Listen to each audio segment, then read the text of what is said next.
जिराएसन्ची म कस्तो देखिँदैछु? आफ्नो गर्लफ्रेन्डलाई गएर सोध्न।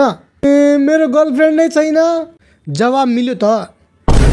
अनि जिराएसन्ची हजुरलाई कसैले भनेछ हजुर कति ह्यान्डसम छौ भनेर? आजसम्म त कसैले भनेन। भन्नको लागि हुनु नि पर्यो नि। अरे फुच्चे आफ्नो औकातमा बस। जब म तेरो उमेरको थिएँ नि तब मेरो अगाडि पछाडि केटीहरुको लाइन थियो। त्यही भएर हजुर अहिलेसम्म सिंगल नै। रानीको बान हैन यसको आमाले के गरेर जन्मा होला जो हजुरले कहिले गर्न पाएनौ। साला यो दुख का खत्म नहीं होता बे। रानीको छोरो यति पर्सनल नजा। देखिनस् मेरो त्यति हट सेक्सी गर्लफ्रेन्ड कुनवाला जो हजुरको 5 बजे सपनीमा आउँछ। रन्डीको छोरो सुनाडेलाई देखिनस् 9 बजे। अनि हजुरको गर्लफ्रेन्ड मजाक त राम्रो गर्नुहुन्छ। फुच्ची धेरै हुँदैछस् रोक। तेरो सामने नै म प्रुफ गरेर देखाउँछु। 106 के भो?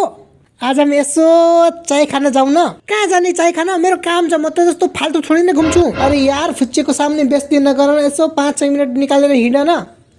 मलाई चाय राम्रो लाग्दैन के? त्यसो भए म तिमीलाई कफी पिलाउँछु हिँड न। मलाई कफी पनि राम्रो लाग्दैन। चाय कफी केही राम्रो नलागे नि त्यहाँ बसेर एकअर्काको मुख हेरौँला नि। मलाई तिम्रो मुख नि राम्रो लाग्दैन। हराइछ बाजी हराइछ। यो त तपाईकै गर्लफ्रेन्ड रहेछ। अनि सुनाडे तिमीलाई के राम्रो लाग्छ त? मलाई दूध राम्रो लाग्छ। ए अनि दिनमा कति लिटर दूध पिउने गरेका छौ त? यही 5-6 लिटर पिउँछु।